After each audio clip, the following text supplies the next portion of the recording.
अस्सलाम वालेकुम, मेरा नाम डॉक्टर अब्बास है। आज हम डिस्कस करने जा रहे हैं डेंजिन डीएस टैबलेट के बारे में। इसके अंदर जो मालिक्यूल है वो है सिरेशियोपेप्टाइडेज, यानी एक्टिव इंग्रेडिएंट इसका सिरेशियोपेप्टाइडेज है। जैसा कि इसके नाम से ज़ाहिर है, ये एक एंजाइम है जहाँ पे इन्फ्लामेशन हो, सोजिश हो या इन्फेक्शन हो, वहाँ पे अबनॉर्मल प्रोटीन्स बनती हैं। ये सिरेशियोपेप्टाइडेज एंजाइम जो है ये उनको जाके डिस्ट्रॉय करता है, जिससे इन्फ्लामेशन में कमी हो जाती है। ठीक है, ये 10 mg में आती है और ये हीलिक्स फार्मा की है। आजकल जो इसकी प्राइस चल रही है वो है 320। ठीक है, इसके अंदर 20 गोलियां होती हैं।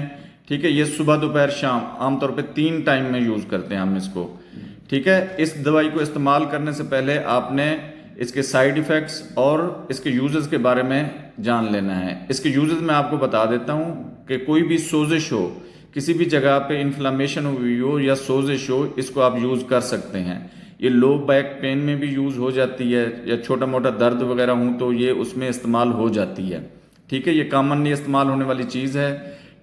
उम्मीद है ये मालूमाती वीडियो आपको पसंद आई होगी। हमारे चैनल को लाइक, सब्सक्राइब और दोस्तों के साथ शेयर ज़रूर कीजिएगा। शुक्रिया।